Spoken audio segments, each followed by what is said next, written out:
Welcome to Delicious and Nutritious, where we use the best quality ingredients to cook the tastiest food. And ladies and gentlemen, today what we are going to do is create a fine masterpiece that is going to be vegan, gluten-free, dairy-free mac and cheese. So I hope you guys are ready to jump into this. One of the reasons why I really like this recipe, number one, it's super simple. Number two, it's extremely tasty. And number three, I mean, how can you really go wrong? We have good quality ingredients. We are not compromising on anything. So with all that said, guys, let's jump right into this vegan mac and cheese, which then starts us off with the noodles. So today we are going to be using the jovial noodles. As always, they are brown rice pasta, only brown rice, organic.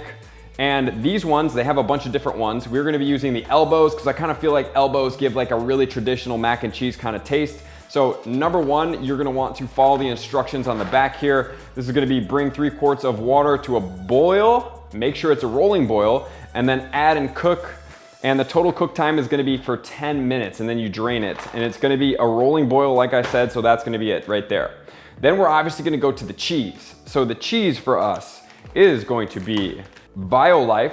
Really like this brand, probably one of my favorite vegan cheeses. This is going to be mozzarella shredded. We are going to use smoked provolone, mature cheddar slices, and then we are also going to use Parmesan as well. So these are going to be the 4 cheese blend that we're going to be using. And then I'm going to give you guys an option. So we have a little bit of garlic powder right here. These are going to be the granules, actually. I really like garlic granules in mac and cheese. Maybe not a ton. I don't like to overpower it, but I do really like the addition of that flavor in there. And then also I am going to recommend, if you guys want it a little bit spicy, you can add in crushed red pepper. Really, really tasty, really like this. And then finally, 2 more things. Number one, we're gonna have milk. So some type of milk. I do not do dairy myself, so I have hemp milk right here. You can use oat milk as well. You can use coconut milk. Coconut milk would really make it a good creamy one, especially if you're getting the one in the can. Not the liquid one that you're gonna drink. There was one in the can that gives a really heavy feel for it. So if you guys do want a really heavy, hearty mac and cheese, that's what you're gonna use, but I am going to be using hemp milk today. And then finally, I am going to recommend some arrowroot flour. The reason why I like arrowroot flour is it's a really good thickener. So if you are making your mac and cheese and it's not getting quite thick enough, that is a great thickener in replace of cornstarch. Remember guys, corn, usually GMO'd. If it's a starch, it's already been super modified. I mean, obviously this is gonna be arrowroot powder, but additionally, we wanna stay away from corn because of its high concentrates, if it is GMO'd, of glyphosate. Glyphosate is going to be a pesticide. That is something we really do not want to introduce into our lives. And then obviously we have, as always, our pink Himalayan sea salt, which is what we're gonna use here. And then we also have a little bit of ground pepper if you guys do want to finish it off. So a lot of the cooking here is gonna take place on the stove. Number one, and then number two, after I do that, I am going to put it in the oven. So as of right now, I would start boiling your water immediately. That's gonna be number one. Number two, then we're gonna start thickening up the sauce. And then number three, we are going to then put it into a glass pan baking dish, and we are going to put it in the oven, and we're gonna bake it down just to kind of get that crispy kind of flavor. But if you guys don't really want to do that part and you just want it really creamy and right fresh, you can just skip the third part. So without further ado, let's jump into it right now. Okay, so jumping over here, we are going to be using the pan. Remember that we have this Ozeri pan. That's gonna be the non-stick. Excuse here, I burnt some toast in there. Probably have to get a new pan here, but it's still working great. So we're gonna go ahead and throw that on. We wanna make sure the heat's about medium.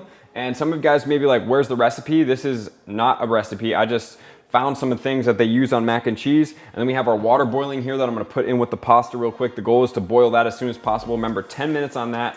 And what we're gonna do here is we're gonna start putting the cheese in here. We're gonna start melting it and congealing it together.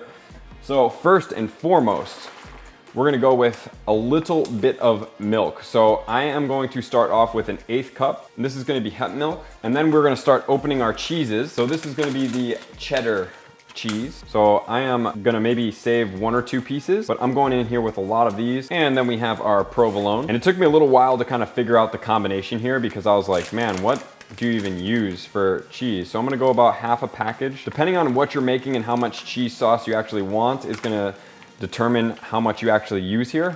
So this is approximately 6 slices of provolone right there. And then we're going in with the Parmesan cheese.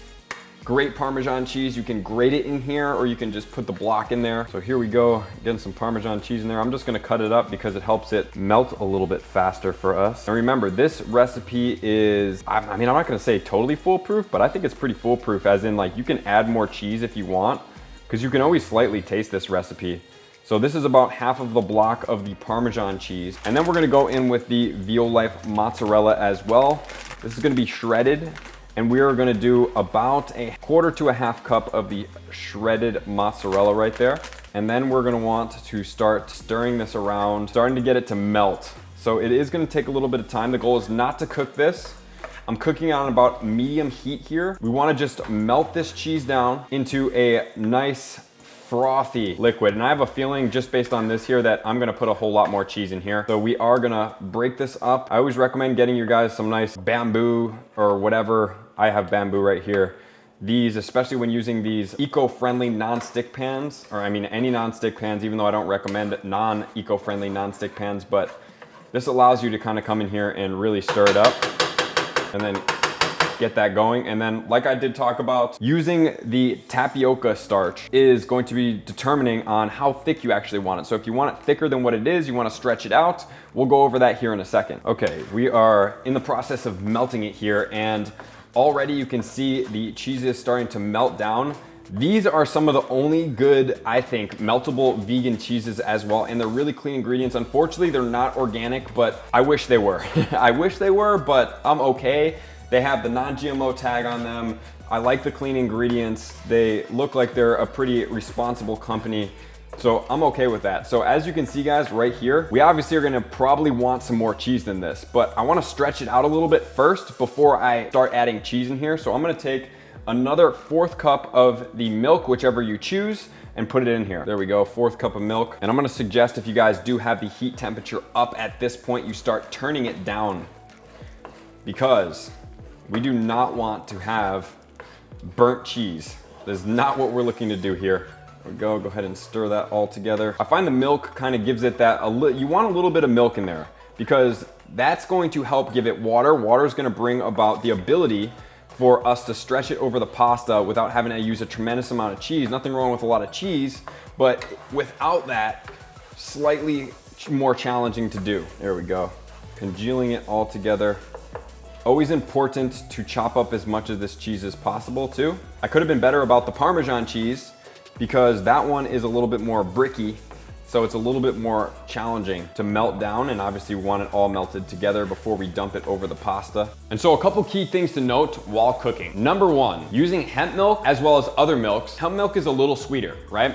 Almond milk is also a little sweeter. Coconut milk, not as sweet. It's more of the thick milk. So just be careful when you use and choose which milk you're doing, because then you're gonna have to compensate with a little bit of the garlic as well as the salt if it's a little bit more sweeter of a cheese, unless you're going for a little bit sweeter of a mac and cheese. But typically for me, the mac and cheeses are a little bit more on the saltier end. All right, we are looking good. Looking good, looking good, looking good. Melting it down. Just a couple more pieces of that Parmesan in there. Please do grate if you want to make this process go a little bit easier, but for time's sake today, we are not gonna grate it. But when you are cooking it on your own, when I do cook it, I grate it. I could have prematurely grated it, but we wanna make sure that we are getting through it nice and quick here. And now it is going to be time for the pasta. The water has taken a little bit more time to rolling boil than I would have liked. There's number one. Number two, and this is gonna make a lot of pasta, guys. 2 boxes is a lot. I might save some of this for another dish, but I just wanna make sure that we do have enough. Both elbows, great brand, Jovial. I always recommend it. You guys see me talking about this quite frequently. And then one thing I recommend is always stir your gluten-free pastas immediately, very quickly. You do not want to wait for these things to congeal together. This is gonna be a 10-minute timer on that. And you can always drop a little bit of coconut oil in there as well. Okay, so as far as our mac and cheese right here, boy, is it getting thick. This is gonna go all over the top.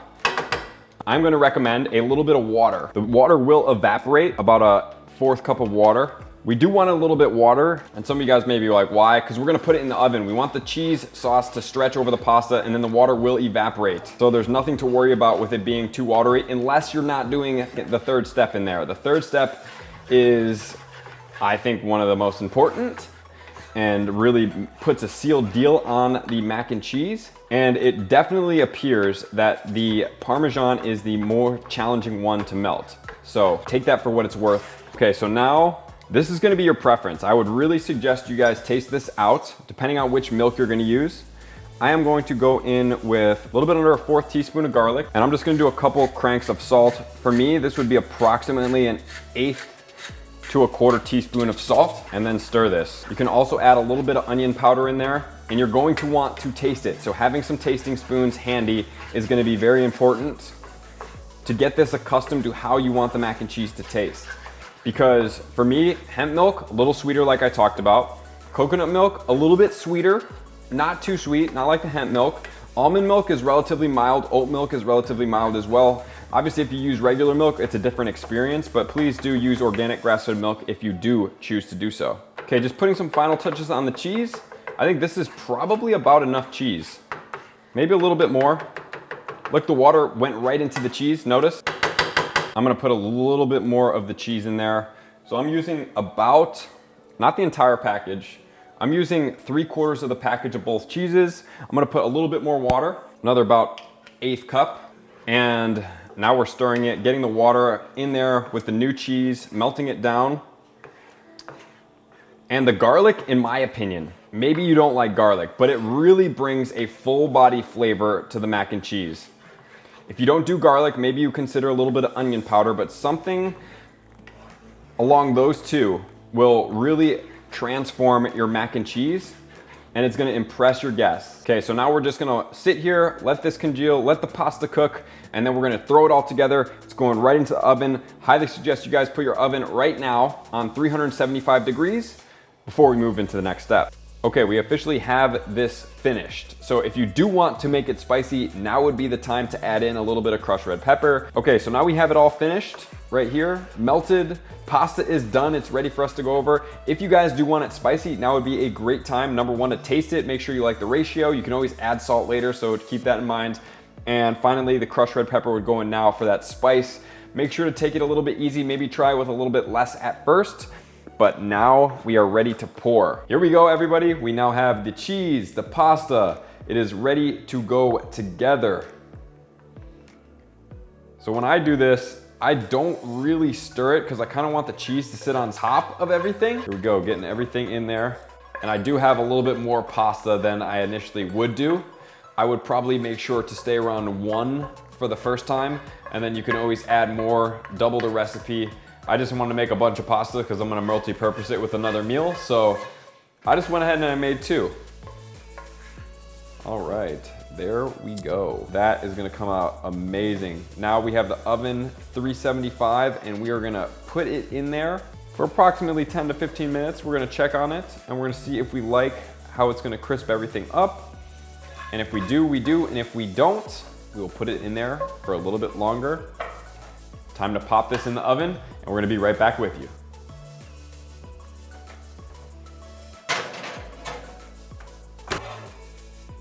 And here we have it.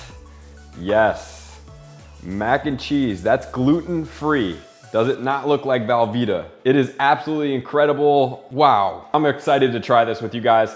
I'm just gonna point out, I cooked this for about 5 more minutes, so I was in there for about 20 minutes total. The one thing I am gonna caution you guys is that when you're using this particular pasta or any other pasta and you don't get the sauce all around to the corners, they will start to harden up a little bit.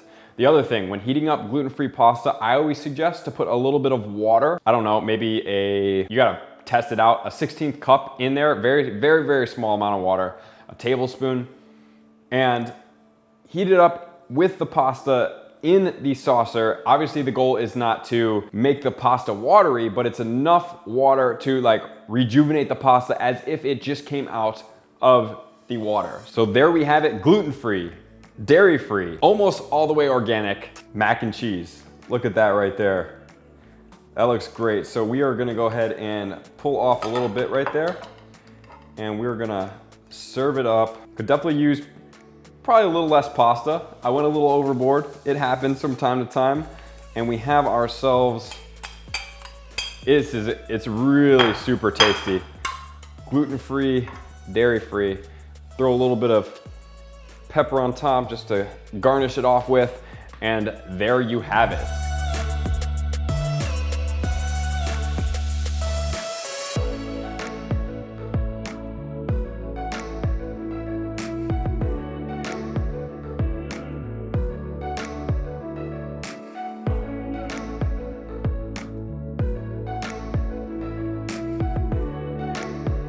So thank you everybody for tuning in and cooking with me today. I'm excited to make some more delicious and nutritious recipes with everybody so we can keep changing the world one bite at a time. Peace.